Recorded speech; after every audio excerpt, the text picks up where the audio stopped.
अस्सलामुअलैकुम वरहमतुल्लाहि वबरकातुहू। नहमदुहु व नसल्ली अला रसूलिल करीम। अम्मा बाद, मोहतरम सामीईन और सामियात, आज की इस खूबसूरत महफिल में मैं जिस टॉपिक पर कुछ कहना चाहता हूँ वो है हज़रत का एक अजीम किताब। हमारे रसूल सल्लल्लाहु अलैहि वसल्लम ने अभी मक्का शरीफ को नहीं छोड़ा है, मगर जब मक्का वाले आपको रात दिन सताने के दर पे हैं, आपके साथियों की जिंदगी को तंग कर रखा है, मगर आप और आपके साथी निहायत सब्र व इस्तक़लाल के साथ नेक बातों के प्रचार में लगे हुए हैं। एक दिन अल्लाह की तरफ से आपको हिदायत की गई कि आप अपने खानदान यानी कुरैश को एक आखिरी तंबीह और फरमा दीजिए जिससे आपका फर्ज बिल्कुल अदा हो जाए। चुनांचे आपने एक आम इजलास का ऐलान फरमा दिया जिसमें कुरैश के तमाम कबाइल को बुलाया गया।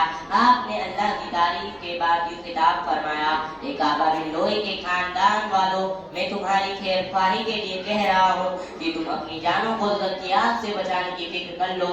ए मर्रा बिन काब की औलाद, ये दुनिया की जिंदगी चंद रोजा की है, दायमी जिंदगी आखिरत की है। अपनी जानों को दोज़ख की आग से बचाने की फिक्र कर लो।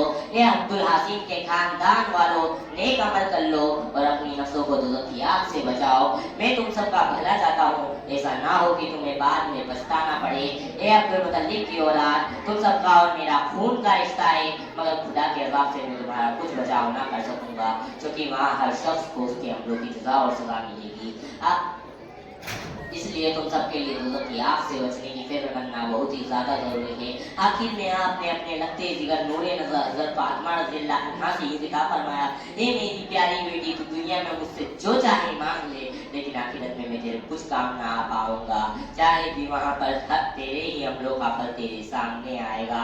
आपने इसी हिमायत में फरमाया, एक कुरैश के कबाइल, मेरी उम्र का बड़ा हिस्सा तुम सब लोगों के साथ गुजरा है, तुमने मुझे अमीन और सादिक कहकर पुकारा है। अब अगर मैं ये कहूँ कि कोई शिफा की उस वादी के पीछे एक लश्कर छुपा हुआ है जो बहुत ही जल्द तुम पर हमलावर होने वाला है, उससे बचाव का बंदोबस्त कर लो। तुम में से कोई कह सकता है कि मैं गलत कह रहा हूँ, झूठ बोल रहा हूँ।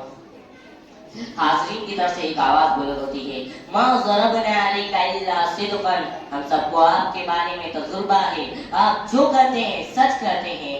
आपने फरमाया, ऐसा है तो सुन लो, मैं तुम्हारे लिए सख्त तबाह करने वाले अजाब का मंजर देख रहा हूँ। अगर तुम मेरी आवाज पे कान ना धरोगे तो यकीनन उस अजाब के शिकार हो जाओगे। अगर तुम अपनी भलाई चाहते हो तो झूठे खुदाओं की बंदगी कर छोड़ दो और एक सच्चे खुदा के परस्तार बन जाओ।